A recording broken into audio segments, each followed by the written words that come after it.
Hi, everyone. Welcome to my Star Trail Night Sky plus light painting prep workshop. This is to better prepare you and your camera to have success out in the field. So let's get started. Camera prep before location. Start by turning off your long exposure noise reduction. This takes a separate black frame and will cause you to miss a lot of shots. Make sure that you're not in single shooting mode and make sure that your trigger can shoot multiple shots using that trigger. A remote trigger is needed to avoid camera shake. No phone trigger apps, no wireless remotes. Have a corded trigger so you don't miss out on any images. Focus. Once focus is achieved, move your lens into manual mode. This is very important. If you don't, your camera will search each of the shots and focus. You will miss frames. Make sure you are not in single shot mode and make sure your automatic focus point is in the center option on your camera, such as the image shown here. Check your manual if you don't know how to change that. Bringing your manual to you at the workshop is absolutely required. Download it onto your phone or paper copy is your choice. It must be accessible at all times on the shoot. Many times I've been unable to assist with a camera setting that a manual helped us fix. An ounce of prevention can be a lifesaver. White balance, settings, ISO, manual white balance set to 4000K. Image stabilization. You will not have sharp images while on a tripod if you leave your image stabilization on. Turn it off on your lens. Lens options. I suggest bringing your widest lens as well as a normal lens, such as a 24-70 for perspective. In a group setting, super wide isn't always an option, so have a backup. Also, you may want a super tight image to differ from your co-shooters, so get creative. Remember, with today's camera pixel sizes, cropping in closer isn't the end of the world. Photo settings. Let's say you use a lens 16-35 or 24 or similar range. Make sure your f-stop goes to the lowest that your camera has, such as 1.2, 2.8. And lenses that are 4.0 and up just need a little bit more of ISO to compensate, and we can deal with that in the field. So trying yourself at your computer, install your camera trigger and put your camera on a tripod. Put your camera in manual mode, set your shutter speed to 20 seconds, ISO 1600, and in the field, we will slowly increase that until we have enough light.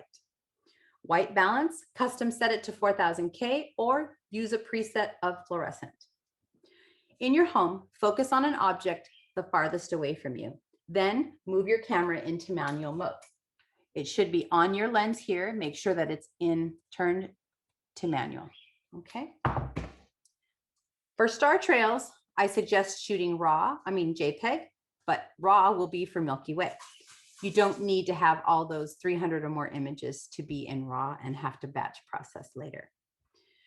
Now, double check, is your long exposure reduction turned off?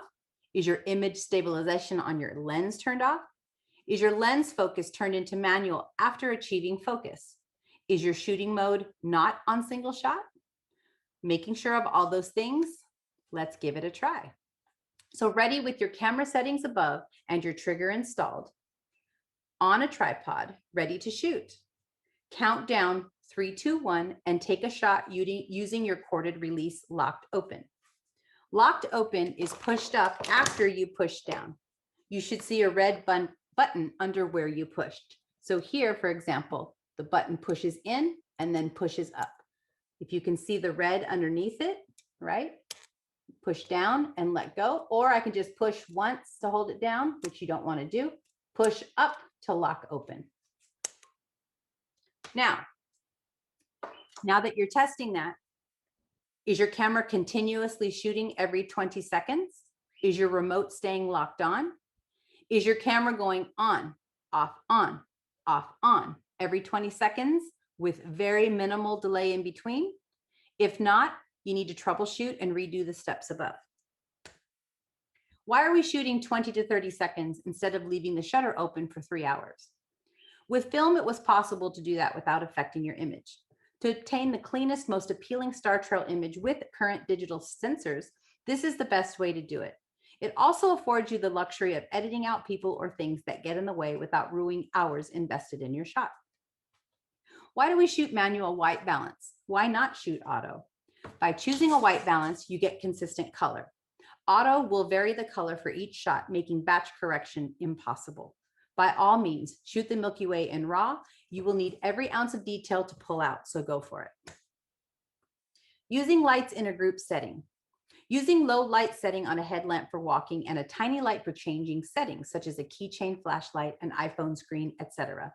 Red light is not invisible to cameras. In fact, it's worse than white and makes light leakage in an image absolutely unsalvageable. When walking around, when cameras are shooting, point your light downward to the ground to minimize affecting other shots. I also suggest, let's say that this is your flashlight. Make sure you cup the flashlight so that the light stream goes straight down and isn't spreading out this way. People walk around with lights on, so plan your shot accordingly. You wouldn't want to set up your star trail shot along a trail, for example, or a place where people will frequently pass by. So plan accordingly. The post-processing class will go through how to handle people who walk through with a light. Don't get upset. Safety comes first, as it is part of shooting with a group. To maximize one evening of shooting. To get the best shots, the itinerary is always open to change. I will decide when we meet at the location site. This is always in your best photographic interest. Star shooting will start approximately 8:30 p.m. Set a good composition, set your focus, and move it to manual mode without moving the camera, using a fresh, fully charged battery. Capture a few shots as the stars come out. This can give you a bit of blue color to blend with your star trail shots. When the stars are good, lock open your remote release. This method is perfect because the interval between the shots cannot be seen in your shots, meaning there will be no blank stars in between your shots. The more time you shoot the trails, the better your final image will be and will look great as a time-lapse video. Be prepared to have nothing to do but babysit your camera for 3-ish plus hours. Adult beverages, lounge chairs, and blankets make great companions. Okay, so let's talk about composition and the stars. Why should you shoot north, south, east, or west? Is it really that important? It is.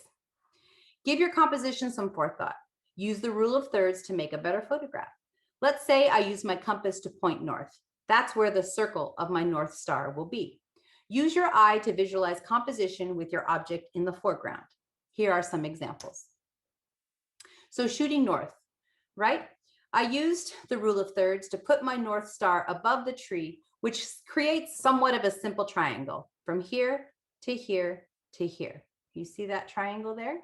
We have a similar one between the tent, the stars, and the tree. All right, something similar here. This is the Kiel Bill Church. I used it on the left side. So here to the visual of the building, to the tree, back to the stars. So really make sure that you're using it in a way that's appealing. Symmetrically in the middle is a great tool as well, just depending on what's in your foreground will make that difference. But feel free to do and experiment whatever you like.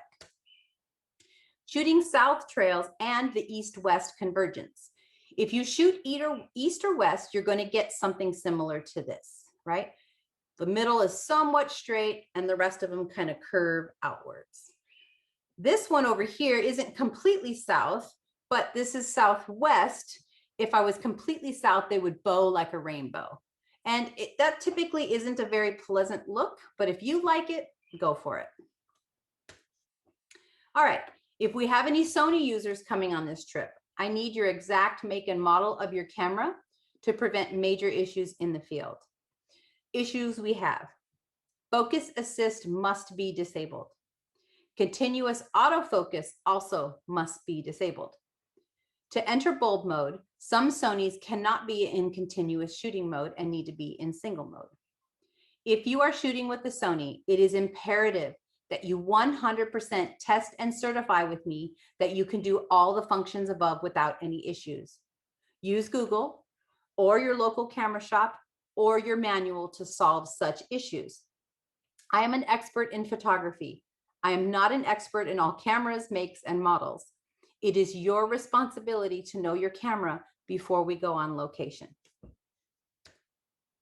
If your workshop includes a light painting session, this is for you as well. Light painting prep. I will give you a recipe, often for your settings. You need to change them quickly and be knowledgeable about where your camera settings are, as they will constantly change. Try it now with your camera on a tripod with your trigger installed. In 30 seconds or less, change your settings to bulb mode, f5.6, ISO 800. Feel free to pause this video, and when you have your settings done, resume playback. Assuming that you're ready, make sure your white balance is 4000K or fluorescent, and I will call out to you to open and close. We're going to do it right now using your camera on a tripod with a trigger. Trust me, you need to do this. All right? Are you ready? Here we go. And I'll show with you exactly how it's done with your trigger. Here we go. And 2, 1, open and close, release. 2, 1, open, push and close, which means release.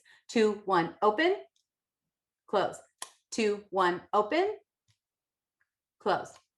If your camera cannot produce an image that quickly, that closely in a row, you need to troubleshoot.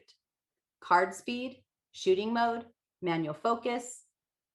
Especially if you're a Sony, there could be something else going on and it needs to be fixed before you can go. Otherwise, you won't get any images on the shoot. If you are interested in creating a light painting image, such as the one you see below, combined with star trails, you should bring more than one camera so that you can shoot other composition while the camera you're using here has to remain in the same location for about 4 hours. Just remember, if you bring 2 cameras, you have to bring 2 of everything. Double the batteries, double the triggers, double the tripods, everything. Light painting tripod positions. This is very important. If we don't put our tripods this close together and interwoven without touching, the end people will get egg shapes instead of circles. Quickly change settings or view your images, then jump out of the way so the camera next to you can do it in a timely fashion. This is not the most ideal way of shooting, but it guarantees everyone gets a good shot. If you're the one that gets stuck on the end, it won't seem so bad doing it this way. This is a group shoot. It's not an individual shoot. So we really have to work together and think collectively to make sure everyone gets the good shot. Next thing I'd like to talk about is model etiquette. Please, no personal props or requests for concepts, as I completely pre-plan them. A private shoot arranged separately with the model can be handled ahead of time or after or at a different time. Model tips are greatly appreciated should you feel that it's warranted. It is extremely difficult to get models to drive to far places and stay so long and camp just for a few hours of work.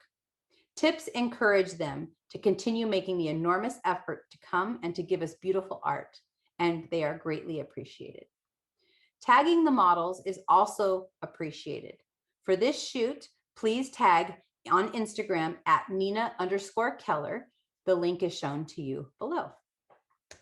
All right. So I hope this has really helped you prepare for our upcoming workshop. If you're having trouble, that's okay. It's better we have it now than have it out in the field and have you spend all that time and money preparing to come to not be able to produce anything. I hope we have a successful workshop, and any questions you may have about your camera, unfortunately, I cannot answer. Please, again, ask your local camera shop, use Google. I'm sure there's an answer out there, and also your manual. All right. I look forward to meeting you and seeing you at the shoot, and that's all we have. Thanks. Have a great one.